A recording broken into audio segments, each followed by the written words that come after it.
perdre un homme emblématique. Les mototaxis au Cameroun, qui est un pays de paix, les mototaxis, acteurs et artisans de la paix, se ressentent profondément touchés. Je pense que nous avons vécu beaucoup de situations et nous avons noté l'intervention active par les mototaxis dans le sens de la paix. Tout doucement, et poussant leurs engins, les mototaximens sont partis d'Ancien Dalip pour le carrefour Nelson Mandela, en passant par la douche municipale, 2 églises, Mobile Bonakwama et Feu Rouge Bessengue. Nous, mototaxis, puisque nous développons la paix, nous divulguons la paix au Cameroun, nous disons, nous ne sommes pas contents, nous sommes très meurtris par le décès de celui-là, mais nous disons qu'avec le président Paul Biya, nous allons maintenir la paix. Nelson Mandela, qui a été inhumé ce dimanche dans son village natal à Kounou, plus qu'un homme, un symbole toujours vivant de justice et de liberté. Parlons toujours des conducteurs de moto, ceux de la ville de Maroua plus précisément, qui viennent de bénéficier des enseignements en ce qui concerne la maîtrise du code Rousseau. C'est une initiative de la délégation départementale des transports pour le Diamaré. Objectif, réduire de moitié le nombre d'accidents causés par ces conducteurs de moto. Bertrand Ketchan, Adam Saliou. Les accidents de la circulation sont de plus en plus légion dans la région de l'extrême nord. Le département du Diamaré et la ville de Maroua en particulier détiennent le record. Près d'une dizaine de morts ont été enregistrés en l'espace de 2 semaines au mois de novembre. Au banc des accusés figurent en mauvaise posture les amateurs du guidon. Conscients des dangers à l'horizon, ces mototaximens de la ville de Maroua sont allés à l'école du code de la route. C'était à l'occasion d'un séminaire organisé à leur intention par la délégation départementale des transports pour le Diamaré.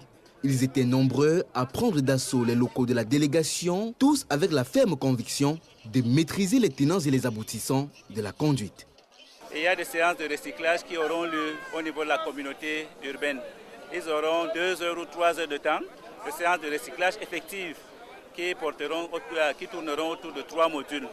Et les 3 modules permettront, n'est-ce pas, de leur donner les éléments nécessaires pour leur permettre de circuler en toute sécurité dans la ville et par là éviter les accidents de circulation dans lesquels ils sont régulièrement impliqués.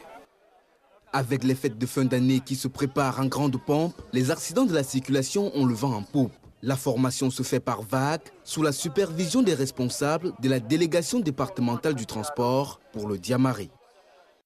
Ceux qui ont aussi bénéficié des enseignements, ce sont les maires des communes du Sud réunis dans le chef-lieu Ebolova. Ils étaient à l'école de la décentralisation. Désormais, ils sont mieux outillés et en phase avec les exigences du Programme national de développement participatif PNDP. Compte rendu, Arnaud Guefac. Voici l'école qui outille les maires, leurs adjoints et les secrétaires généraux sur la décentralisation et le plan de développement communal. Nous sommes à Ebolova, dans le sud, et l'initiative vient du Programme national de développement participatif. Les exécutifs communaux dans la région du sud ont été renouvelés à près de 60%. Alors il est question que ces nouveaux venus puissent être informés, s'approprient du plan communal de développement qui aujourd'hui est la boussole de la commune. L'atelier est présidé par le gouverneur de la région du Sud. 2 journées pleines pour inculquer aux exécutifs communaux le sens de collaboration entre leur mairie et le programme gouvernemental PNDP. L'État, en mettant en place un outil comme le PNDP, a ainsi préparé la mise en œuvre de la décentralisation. Outre la formation, les participants ont reçu pour le compte chacun de sa mairie du matériel informatique. Il faut avouer que notre commune en avait besoin et nous croyons qu'avec ce matériel, nous allons avoir la facilité d'accéder non seulement aux données de la commune, mais aussi de traiter rapidement les dossiers. C'est tout le décor planté à une symbiose totale entre ces hommes du Programme national de développement participatif et les hommes qui sont à la tête des mairies.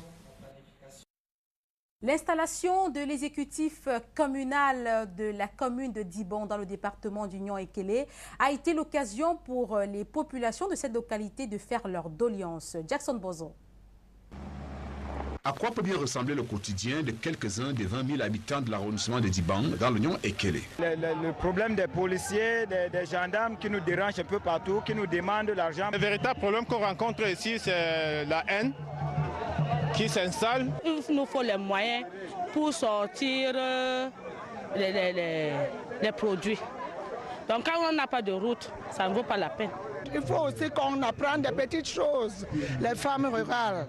Nous voulons devenir des grandes femmes aussi, que si vous venez ici, vraiment, ça vous fait plaisir. Ce que lui peut s'attendre de nos maires actuels, c'est qu'ils puissent les montrer de quoi ils sont capables pour pouvoir gérer la ville de Dibang.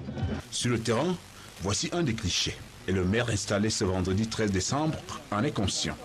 Après un premier mandat de 5 ans, Marc Niemek entend mener à bout son projet communal. Je dirais, nous avons le projet du massif forestier. Nous avons le projet de mise en place d'une sablière gravière pour l'exploitation du sable et du gravier. Nous avons un projet agricole. Nous allons mettre en exploitation 20 hectares, donc 10 hectares pour le palmier à huile, 10 hectares de cacao. L'ingénieur électromécanicien sait pouvoir compter sur une élite acquise à sa cause. Nous voulons faire de cette commune une commune en pleine prospérité, en plein essor, qui va épouser le document de stratégie pour la croissance et l'emploi dans le cadre de ces grandes réalisations. Mais en attendant, le premier défi que devront relever le maire et ses 2 adjoints consiste à ramener la cohésion au sein de ce conseil municipal, totalement acquis à la cause du RDPC. Surtout que rien n'est simple quand il s'agit des Dibang. Et ça, c'est le préfet d'Union Ekele, Abouakar Yawa, qui le dit. Nous vous l'annoncions en titre, plus de 15 tonnes de produits issus de la contrebande viennent d'être saisis grâce à une mission conjointe de la douane de l'extrême nord et des éléments du BIR. Bertrand Ketchan pour les détails. 5 motos appelées cascadeurs, chargées de plus de 15 tonnes de produits issus de la contrebande, ont été saisies par les services des douanes de l'extrême nord. Une cargaison frauduleuse stoppée au cours d'une opération spéciale coordonnée par le commandant du groupement des douanes avec un concours musclé des éléments du bataillon d'intervention rapide de Marois. Les 15 tonnes de produits de la contrebande ont été saisies dans la localité de Meskine, une bourgade située à quelques kilomètres de la ville de Marois. En présentant les 5 motos cascadeurs saisis aux médias, le chef de secteur des douanes de l'extrême nord a voulu témoigner des efforts déployés par ses services dans la lutte contre la contrebande. L'occasion faisant le larron, le chef de secteur des douanes a tenu à rappeler à quelques jours de la fin du dernier trimestre que les recettes escomptées seront recouvrées sans difficulté. En moins de quelques jours de la date butoir, plus d'1 milliard de francs CFA ont été déjà comptabilisés. La frontière ici est naturellement poreuse. Ce n'est pas nous qui transformons la frontière, ce n'est pas nous qui donnons la porosité de la frontière, mais la frontière est naturellement poreuse. Donc c'est un élément de satisfaction pour les services de douane de l'extrême nord de pouvoir donc remporter cette bataille sur les contrebandiers. Restons dans la région de l'extrême nord pour dire que la mortalité maternelle, néonatale et infantile continue de faire des victimes. C'est pourquoi le ministère de la Santé publique multiplie des efforts pour l'éradiquer totalement. Maria Moulouman, Amino Alioum. Le projet SIDA H4+, est officiellement sur les rails dans l'extrême nord Cameroun. Récemment lancé par le gouverneur de la région, le projet du ministère de la Santé publique vise à réduire au maximum la mortalité maternelle, néonatale et infantile qui atteint des records de ce côté. D'où le choix porté ici pour abriter le dit projet. Il a été la conséquence du constat de précarité. La situation de la santé maternelle infantile se trouve si malheureusement engluée comparativement aux autres régions du pays. 5 districts ont été jugés comme étant les plus vulnérables de l'extrême nord, à savoir Marois urbain, Marois rural, Koza, Moudvoudaï et Girdeguiz. Le projet SIDA H4+, entend, avec l'aide de toutes les parties prenantes, permettre à chaque mère de donner la vie en restant elle-même en vie. Une véritable affaire de tous. donner la vie en restant en vie. De plus en plus, les jeunes filles donnent la vie précocement et c'est souvent dû du fait des viols ou du harcèlement sexuel. Quelques-unes se sont exprimées ce jour en chanson pour surmonter ce qu'elles ont vécu. Arnaud Ngefak, Ambroise Fogué. Déjà des années que ça dure, que d'heureuses filles sauvées de la détresse. Projet Esther, l'Alliance biblique du Cameroun pour soutenir les filles mères et les filles victimes d'exploitation sexuelle. Nous avons vu les conditions de nos filles qui sont dans les rues. Il y a des cas vraiment déplorables, que c'est les parents qui violent ces enfants que vous voyez, c'est les cousins, c'est les autres qui les violent. Mais aujourd'hui, elles ont retrouvé la joie à cause de ces projets. Ici à l'Amphi 700 de l'Université protestante d'Afrique centrale à Yaoundé, on fait le bilan de l'année 2013. 109 filles touchées à travers 4 sessions de formation. Que de vies changées. J'ai tout reçu du projet Esther à ce jour parce que je sais faire beaucoup de choses, fabriquer du savon, de l'eau de javel, de la teinture, du beurre de cacao. Et je suis très épanouie et fière et je remercie Dieu pour cela. À ce résultat social, on colle le dynamisme et la disponibilité avérée des femmes chrétiennes qui se mobilisent à chaque sollicitude pour soutenir cette œuvre de Dieu. Il y a un groupe de mamans qui se sont donnés pour encadrer ces filles, pour les accompagner, répondre à leurs besoins et les encourager. Alors c'est ces mamans qui font plus de travail sur le terrain. Les filles ont reçu la formation en activité génératrice de revenus pour se prendre en charge. Et aujourd'hui, c'est tout le bonheur de visiter ces expositions à mettre à leur actif. Un mot en culture dans ce journal pour parler des acteurs du petit écran camerounais qui viennent de bénéficier d'une formation en ce qui concerne les nouvelles méthodes cinématographiques et beaucoup plus de la comédie. Les détails avec vous, Jackson Bozo. Ils nous font toujours rêver par des interprétations de divers personnages à travers films, séries et pièces théâtrales. Les comédiens, puisqu'il s'agit d'eux, constituent une matière essentielle dans la production cinématographique. C'est pour renouveler les tromes qu'un atelier de formation d'une vingtaine de comédiens se tient depuis ce matin à l'espace Les Boucarous, atelier baptisé Daouda Mouchangou et Parfait Zambo. Tout commence par la formation. Ce n'est pas un métier facile, et je me répéter. Il faut être bien formé pour bien travailler. Les gens préfèrent la solution de facilité, le métier de l'art, parce qu'on s'imagine que c'est le plus facile, il suffit d'y être et on est. C'est faux. La première promotion s'initie pendant 3 jours aux techniques d'interprétation des personnages afin d'être apte pour la suite à exercer le métier de comédien et de comédienne. J'ai remarqué à nous, comédiens, il manque beaucoup de choses. Il nous manque beaucoup d'outils. Et la raison étant simple, beaucoup d'entre nous sommes entrés dans le métier par la fenêtre. Et la plupart du temps, nous en sortons aussi, nous ressortons par la fenêtre. Alors pour pouvoir être performant, il nous faudra effectivement être outillés. Et c'est ça la raison principale de cet atelier. Il se met dans la peau de quelqu'un d'autre, donc il cesse de devenir lui-même pour être en mesure d'entrer dans la peau. C'est pour ça justement qu'on parle de personnage. Et lorsqu'on dit personnage, on dit vous mettez un masque parce que vous cessez d'être vous-même pour devenir quelqu'un d'autre. Or, l'humoriste demeure lui-même.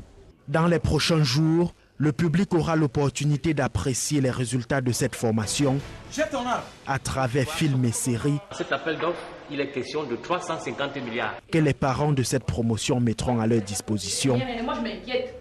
sur le petit écran. Parlons à présent de cette conquête de l'espace que la République de Chine vient de réaliser. C'est un exploit technologique de déposer sur la Lune leur toute première sonde, un robot qui leur permettra d'analyser pendant 3 mois toutes les données. La Chine est désormais la 3e nation au monde derrière les États-Unis. Après les États-Unis et l'Union soviétique, en 37 ans, a déposé un engin spécial sur la Lune. Suivant ce récit de Sophie Pierre. La Chine vient de réussir son pari. Elle est devenue la 3e nation dans le monde à poser un engin sur la Lune, après les États-Unis et l'URSS il y a 37 ans. Le 1er décembre, la fusée transportant la sonde décolle du sud-ouest de la Chine. C'est le début d'une aventure suivie par la nation tout entière. Après 12 longues minutes samedi, la sonde touche le sol lunaire à l'endroit prévu, un territoire encore inexploré, choisi lors de 2 missions en orbite en 2007 et 2010. La vedette, c'est maintenant ce robot tout-terrain baptisé Lapin de Jade. Durant 3 mois, il va parcourir 5 km² et enregistrer toutes sortes de données concernant notamment le sol. Cet exploit technologique permet à la Chine de combler un peu son retard dans la conquête de l'espace. À terme, elle envisage de créer une base lunaire tout en continuant son programme de station orbitale. Un programme ambitieux qui devrait faire de la nation communiste un partenaire incontournable des futures coopérations internationales. Mesdames, Messieurs, c'est ici que se referme ce journal qui a été réalisé par l'ensemble de la rédaction. Merci de nous avoir suivis. Passez une agréable soirée en compagnie des programmes du Canada International. D'ailleurs, à suivre juste derrière cette cérémonie d'hommage à Nelson Mandela en direct de Douala-Bercy. C'est une coproduction de Canada International et Douala-Bercy.